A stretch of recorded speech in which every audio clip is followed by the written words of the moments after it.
Hi, love bugs. This video contains references to suicide and may be distressing for some viewers. Please take care of yourself while watching and reach out for support if needed.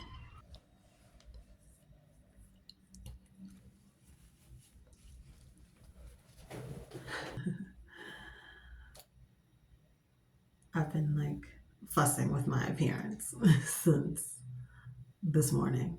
Or I shouldn't say since this morning because this was pretty new development for me.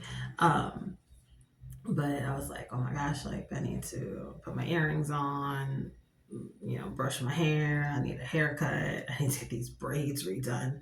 Don't worry, that's coming in a couple days.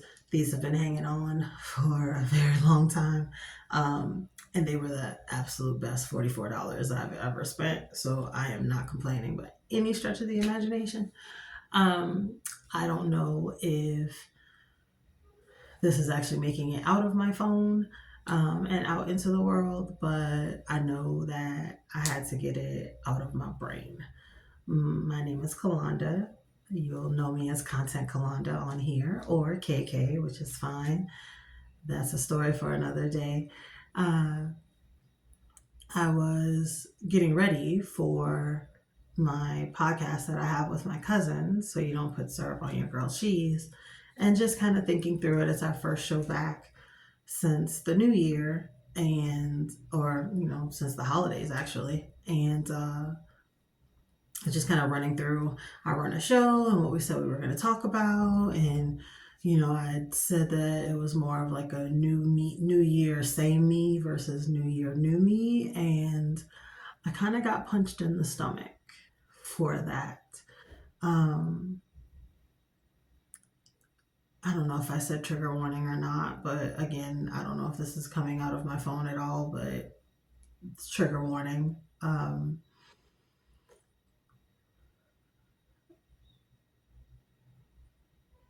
January 5th of last year, I tried to kill myself, right? That didn't work. I am still here. And I realized this morning that I didn't even really commemorate it. I didn't think about it. It happens to be one of my really good friend's birthdays. Actually, it's the day after a really good high school friend's birthday, and then the day of a really good friend's birthday. So there were just other things on my mind. I wasn't really thinking about it, and I had thrown myself into working on this journal that I want to publish and put out, that I use this year to help me just kind of understand what I want my life to look like and what kind of daily habits I can use to help me get there, right? So my mind was just really preoccupied, I guess. But this morning, when I was going through just the run of show in my head of what we were going to talk about, I realized I didn't acknowledge that day. And I didn't acknowledge the fact that this whole year was borrowed. I mean, all of it's borrowed time, I guess. But in particular, I tried to give it all up, y'all, and I was serious. There were signs from God, the universe, my angels, everybody was like, no, girl, that's not what you want. And I was like, joke's on you. I really do. And then the big guy himself, or at least Archangel Michael, stepped in and was like, nah, chick, it's not your time yet. You're not finished, right? And since that day last year, it has been the most humbling experience of my life. And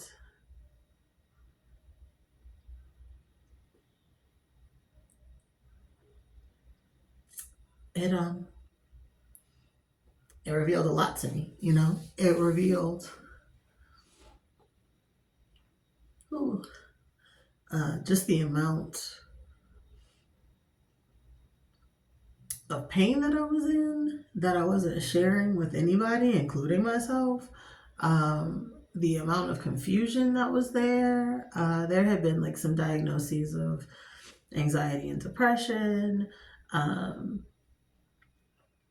there wasn't a diagnosis. There was a diagnosis, sorry, of psychosis at one point, and I was going to therapy. I was taking medication, doing all the things, and at some point, I stopped treating the psychosis for a long time. I was still on anxiety and depression medication and seeing my therapist and doing things. So I'm thinking that I'm following the track and doing what I'm supposed to do, right?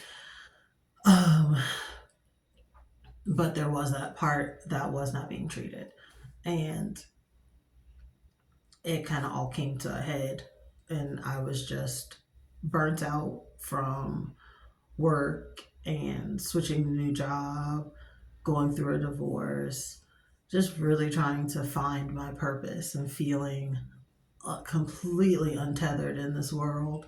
And quite honestly, the only reasons that I could find for wanting to exist were tied to other people. It wasn't because like I knew I had a purpose that I was destined to be here for anything in particular, you know, at all. And for years, I was just people pleasing, bending myself into boxes to be comfortable, be safe, keep everybody else comfortable. Um, and there was very little acknowledgement, concern, thought into who I was and what I wanted and what I wanted to be, what I wanted to do, how I wanted to exist or move. Um, so it was a lot.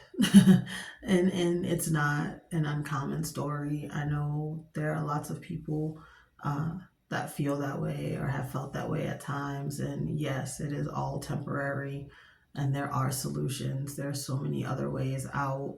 Uh, in that moment, though, between the psychosis of feeling like everybody would be better and safer if I wasn't here, uh, I did what I thought I needed to do to keep everyone safe. Um, and as a result of that, I completely altered my life. And I'm sure it had a big impact on other people's lives. I don't know to what extent, but I imagine that it did. You know, the things that we do don't happen in a vacuum. You know, when you go through things in your life, your friend group, your family group, like they are changed because of what you're going through, if they're truly tied and connected to you, right? Uh, so I imagine to some degree or another, there were far reaching effects. Uh,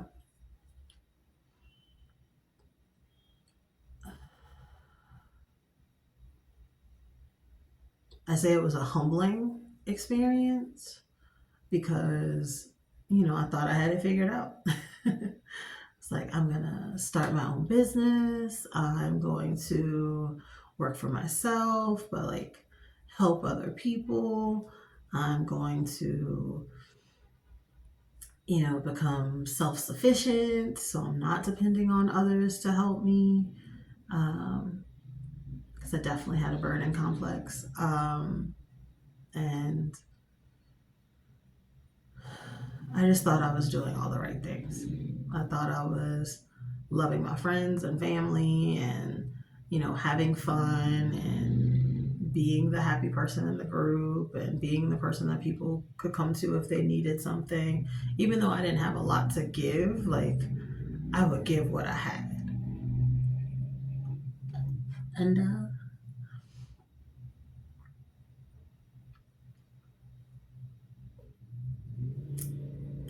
in some of those in some of those darkest times, I felt myself. I can't say alone because the Lord knows. The Lord knows He sent so many people. Whew, He sent so many people. Uh, to love me and to care for me and to show up for me, um, and to talk to me when my brain was lying to me, you know? Uh, but at that time, it was really hard to see past the people that weren't there. Um, to see past the people that I thought would have been there. And that I know I would have been there for. So it was very, very humbling and very surprising. And you just really have to kind of look yourself in the mirror and say, what is my role in this? And how do I go forward when I thought everything before was fine, but not, at the same time. And now it's officially not, and everybody knows it. What do I do? How do I be? And just what am I? And that's a really hard question to ask yourself if you've never thought about it. You always just kind of go off of what people told you. You're a smart girl, like, you're really good with numbers, you should do this. Like, your life is just kind of built off of what you've been told your skills are and your gifts are. And you just kind of build this personality around that, because that's what's accepted and comfortable for everybody else. And you don't really give it a thought, to yourself of, is that really me? Like, does that feel authentic? Does that feel right in my spirit? Like, or do I have to go home and take a day or two off, to shake off this energy and just kind of reset and recharge that battery, because it is exhausting. You don't realize the mask that you're wearing all the time. And I know masking is like a buzzword now, just because people are learning about it, but just understanding that anytime you're in a situation where you're not able to be authentically yourself and you're concerned about the other people around you more than your feeling, instead of saying, I just really don't want to go out tonight. I don't want to have to drink in order to be fun. I don't want to have to smoke in order to be in this, environment and have a good time. But it feels harder to say, I don't want to go. I don't want to go. Like, what's better than drinking or smoking in order to have a good time is just staying on my couch, wrapping myself up in my blanket and being okay with that, and knowing that the people that are in your circle are also okay with that. But a lot of that comes from being honest, with yourself and your people, and really finding your vibration and the people that vibrate on the same frequency as you. And that's why they call it a vibe. Like, a vibe isn't just incense and macrame pot hangers and plant girls and soft life. Like, your aesthetic, like, that's not your vibe. Like, what are you vibrating on? What frequency are you vibrating at? And are the people around you aligned with that frequency? When you meet those people and it's just like something's off, they didn't really say anything, they didn't really do anything, it just does not sit right in your spirit, they don't vibrate on the same frequency as you. And you need to remove yourself or them, depending on what scenario you're interacting with.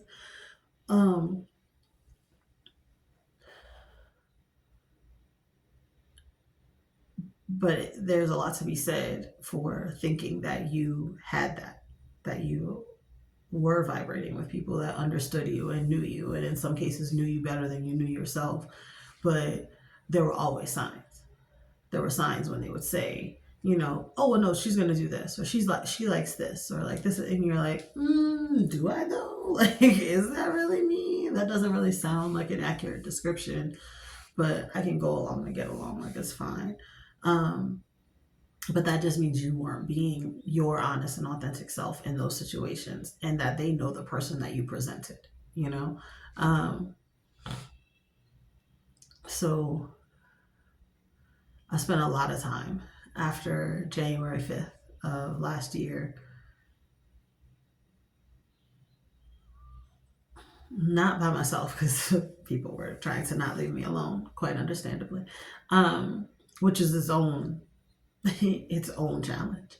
Uh, but getting honest about when I'm not okay and what doesn't feel right, and hearing people when they say, you're not a burden and I want to be there for you, and them showing up for that. Um, giving people the chance to be what you've thought or pictured in your head that you've been to them this whole time. Relationships are about reciprocity, and people need to feel that they're able to love you and support you as much as you love and support them. And that's very important. I did not often allow people to do that for me because I didn't know how to be vulnerable. I didn't know how to let people take care of me because I just felt like you're supposed to do that yourself. You're an adult, you're on your own, like you are responsible for you. And I will tell you this, I would say since March, has just been a lesson on community and letting other people love you and letting them show up for you and letting them see you when you don't feel like yourself, when you don't know what you're looking at in the mirror. Like it's just, none of it looks familiar, right? Um, but having those people around you that are like, okay, no, for real, you need to get up, get dressed, come on, like, just come file these papers for me.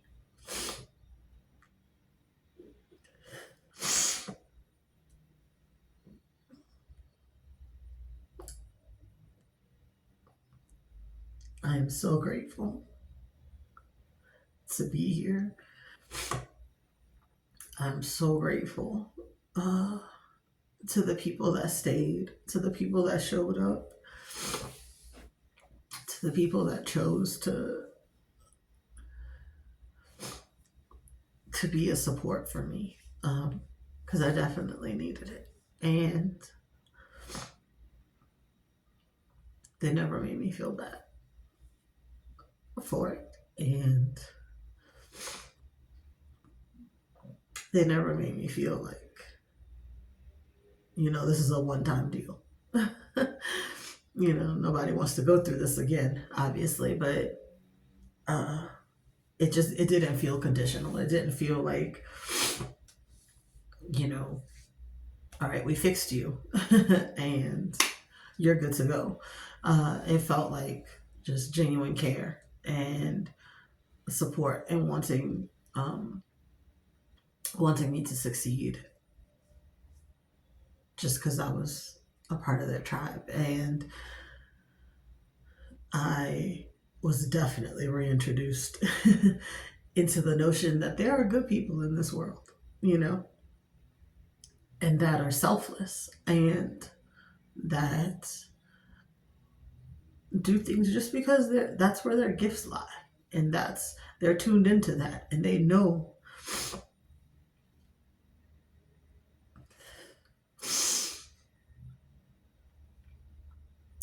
when God or the universe or whatever you want to call it has sent them on a mission, and they are fearless in executing that mission. And that was definitely the benefit of that more than once. I cannot say thank you enough. I also got to just make new connections with with old relationships and being seen and understood on a different level of, yeah, like that's who you are. It's okay. You don't have to take care of everybody else. You can just be. And life is supposed to be easy. And there is supposed to be a community around you. None of us are supposed to be doing this alone. And I don't mean outside of a relationship, I mean just in having outlets and friends and just these ties that bind us together to help support each other. If that's, just come sit on the couch while I scroll on the internet at the same time, that is my favorite thing in the whole fucking world. I don't have to talk to you.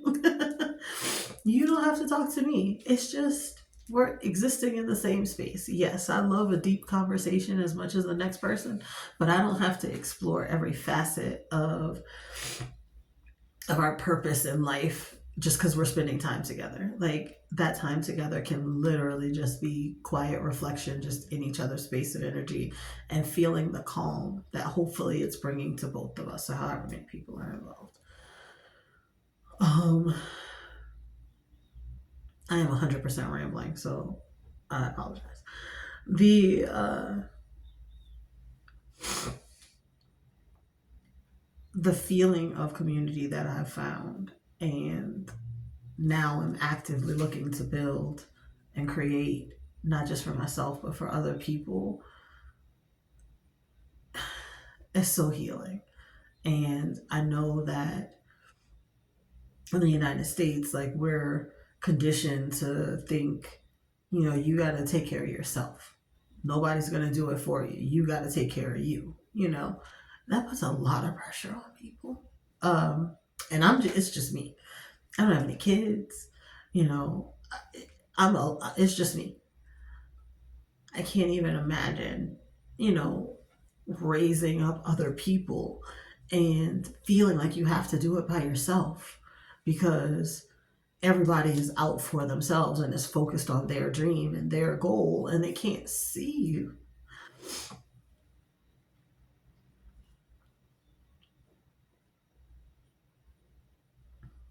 We have done such disservice to ourselves and to each other, Um, because we're also uniquely gifted in whatever really sparks joy in us, and that if we really worked together and everybody worked in their gifts, the things that we could accomplish is just amazing, and especially for not wanting anything other than to see the community thrive, to see the people around you find success and find calm, um, and understanding that searching for peace doesn't necessarily mean just quiet. It's you can live in a very quiet household and it be full of turmoil and strife because the people living in that home are unhappy and the silence is weaponized. So it's not peace, just because you're not talking about it or not acknowledging the issues, um, because that silence gets very loud. But taking time and building that community and saying, okay, these are my skills, this is what I can do, these are your skills, like I can do this for you, you can do that for me, and we both win, you know yes, I understand, obviously we have to live, and it's a capitalistic society and we need money to move things forward, but I still think that there's definitely ways to do that without material things taking precedence over people, and being able to work on a barter system, or sure, you get paid, but you get paid to do something that you love and you're helping someone who hates that part of whatever they're doing, and for them the value is there to pay someone to do it. um, Like society can exist like that. And it took me from March to probably June to really start saying like, okay, I don't have to live like this anymore. And I had a really good example of what that looked like to release yourself from this perceived dream or story of how life is supposed to be or should be. I had a therapist tell me, you got to stop shitting on yourself. It's not about what should have been, but what is it? What do you want it to be? And make that, you know? Um, and so that's really the biggest reason uh, that I left the States because at that point I mean, aside, yes, there are relationships and people that you will miss because you're not there physically in the state, but technically there was nothing tying me to where I was. And then when I looked around and said, okay, if I leave this city, what about this city? It was just, cost was prohibitive. I was going to have to go back to doing the same thing that I was doing, which was just working to survive. And that was not living. That, was not joy. And I knew that I really had been given a second chance. Um, I knew that I wanted it to be different. I wanted I wanted to be able to be loved out loud, um, and to love out loud, and to be free in that in every sense of the word, and that life didn't have to be so hard, and I didn't have to be so hard on myself. That I deserved the love and friendship and grace that I would give a stranger in a heartbeat. Uh, so I started looking to see, okay, well, where else can I go? Where else can I live? Maybe where I don't have to work, you know, 55, 60 hours a week just to barely make it, um, or just to have other people helping me to make it. Um, so I started looking at different countries, started talking with people to understand how to pick where to go, what things to consider. And honestly, once I made that decision, it was spirit led from then on. I mean, the alignment, as I look back on it, is crazy. The ability to rehome my pets, which I miss my babies and I love them so much. And I'm so grateful to the people who are taking care of them.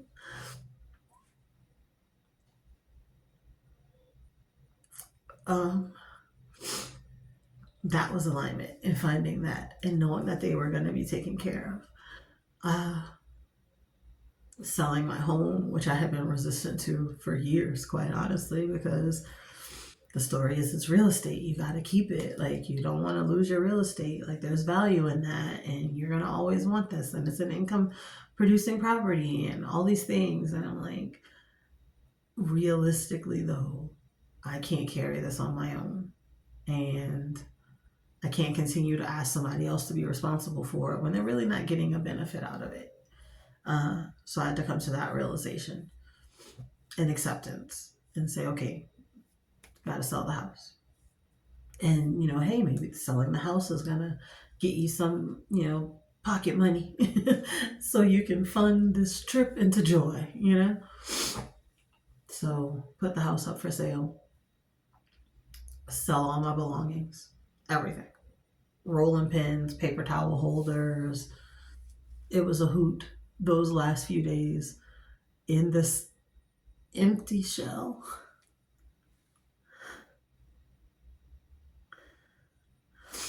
of a home that I'd created with such different dreams. And I can't even say they were dreams because I don't know that I was dreaming. I don't know that any of us are actually dreaming about what we can do, where we can go, and putting things into practice to actually get us there. That's a whole nother story, right? Um,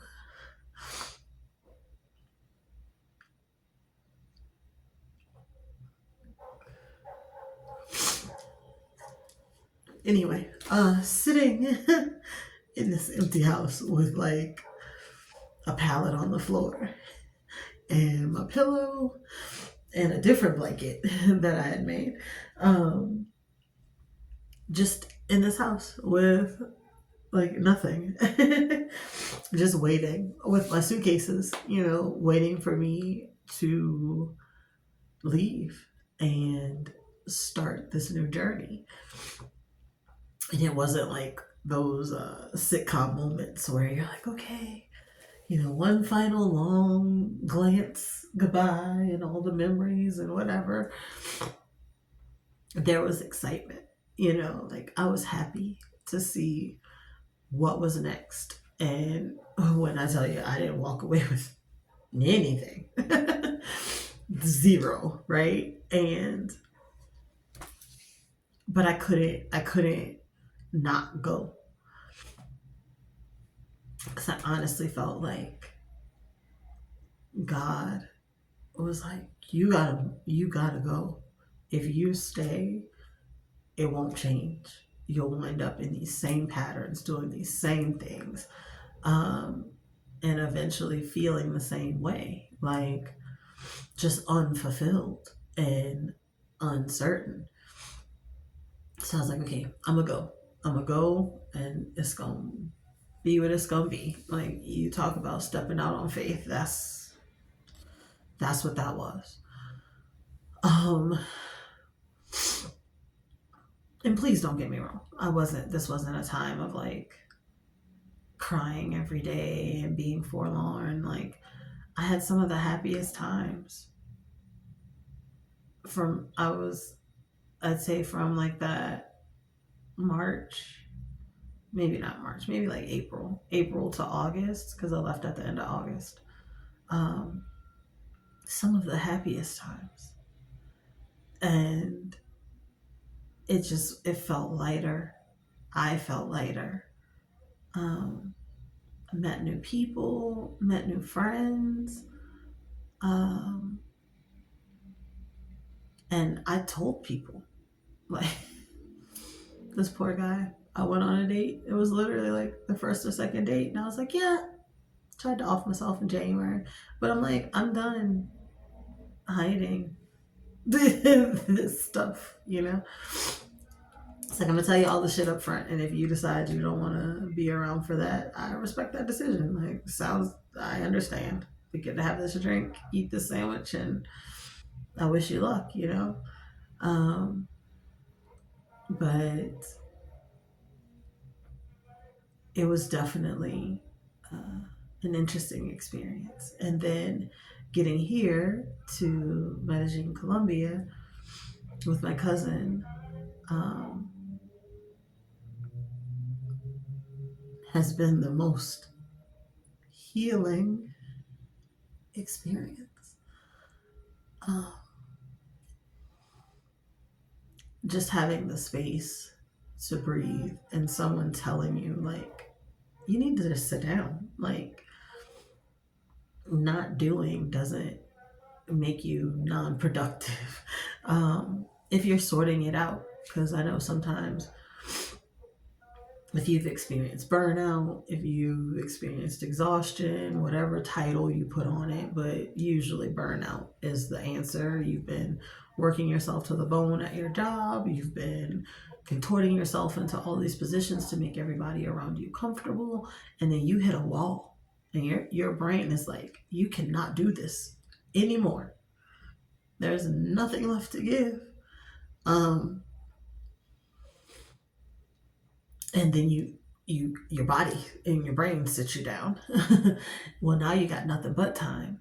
And in that time, you look around your brain space and it is a fucking mess.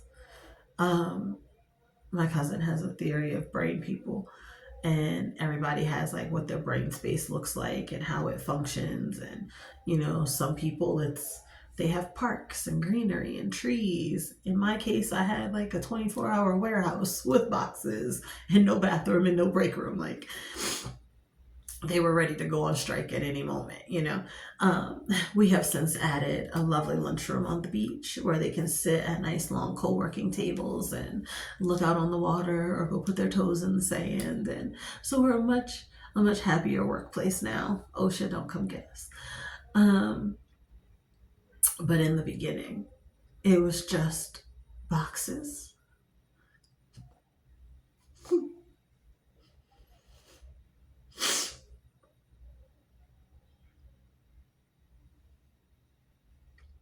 Of all the things I just stuffed down, stuffed away, um, under the guise of like keeping myself safe. And it was just, conversations that weren't had, feelings that weren't expressed, dreams that weren't realized, all of this stuff.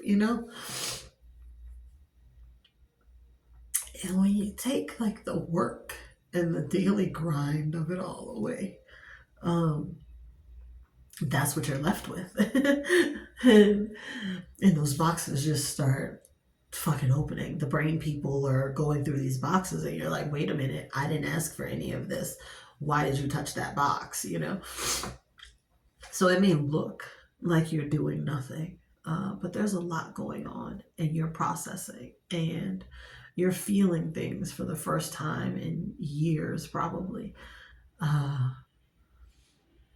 Your body, your brain need that. And Medellin allowed me to do that. God, the universe allowed me to do that.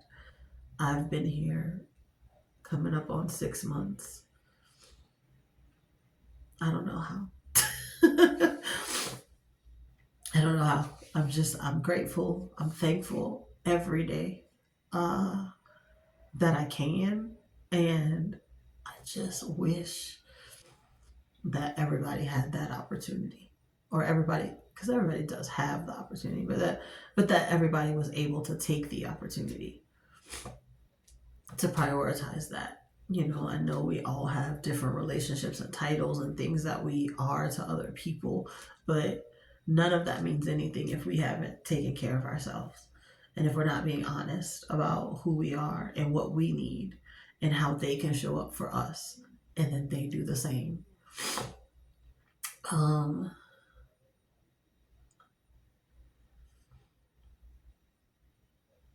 I think I'm also emotional about it because I feel like I'm about to take like the next step and go out on my own, and I just have to figure out what that looks like. And I'm open to all of those new experiences. And I know that the people that are around me, the beautiful, beautiful souls that are around me, will continue to help me and hold space for me. And that means so much. That means the world to me. I'm excited. I'm happy for this new year. And it definitely makes me question, because I had started all of this talking about the run a show for the podcast because I had said, that it was New Year, same me. And that gut punch of, is it the same you? I died that day. And the person that I sit here today,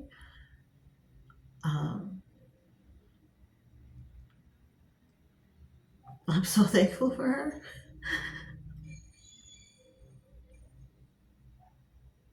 I'm so happy for her. And I'm so hopeful for her. And I really want to be able to help other people um, know that they're not alone. You know, it's not just you. There are so many other people that feel and have felt the way you do, and still came out on the other side, and that it did get better.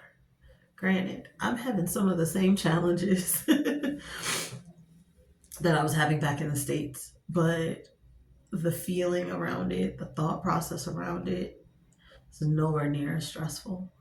Um, it's just an understanding of what you truly need and what is yours to carry. You know, yes, I talked about having different titles with people, like realizing when to let them be on their own. Uh, and that's your children, that's your parents, that's your siblings, because they can't do this for you any more than you can do it for them. And they're going to make decisions to make their lives easier. So why shouldn't you? Um, People have done a disservice by making being selfish a bad thing. You should be selfish. You should be selfish. Who else is going to do it for you? Uh, but I just really needed to get that out because I need to do this podcast, and we're a typically pretty fun group. I'm sure some of it's going to come out on there, but not all of this. But I did want to get this out of my brain, and just the gratitude for this past year because I didn't acknowledge it, and it's been life changing. I'm super excited for the future. I have no idea what it looks like, but I am dreaming more.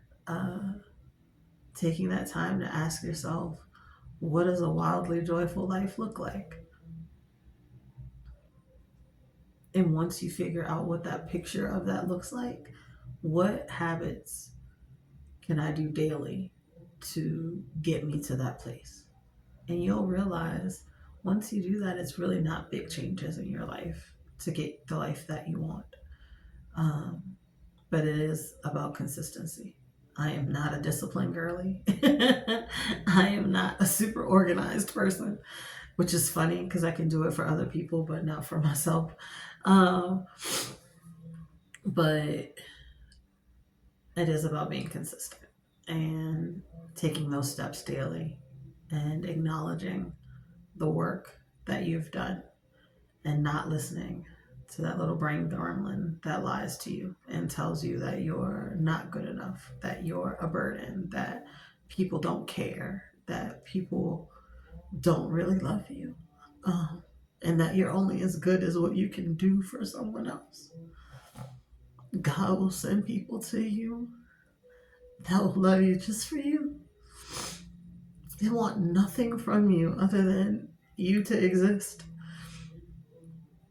That vibration, when you find that vibe, oh, it's beautiful. I pray for that for all of you. Yeah. Thank you for listening to me babble on.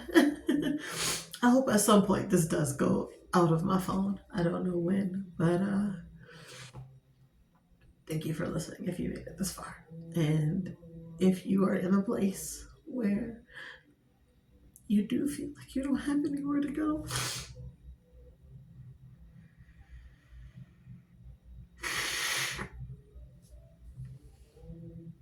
I really hope you know you are not alone. And that help can come from the most unsuspecting places, but you have to do the work. You have to do the hard part. You have to talk to somebody. You have to tell somebody.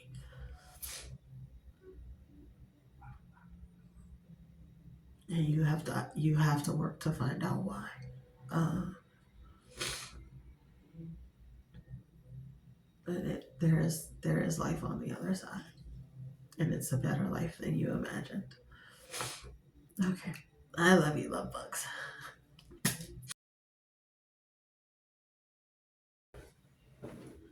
Well, good morning.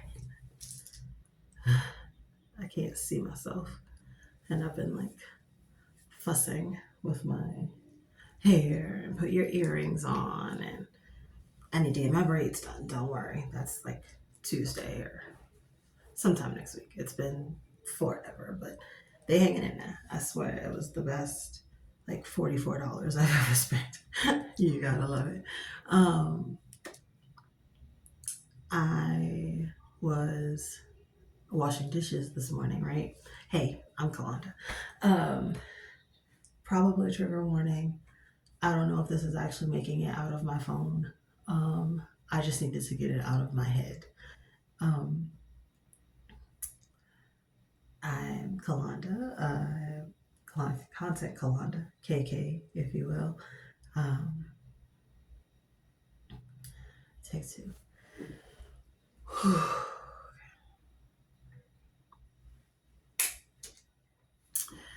I can't even like fake the smile. Good morning. I call. Take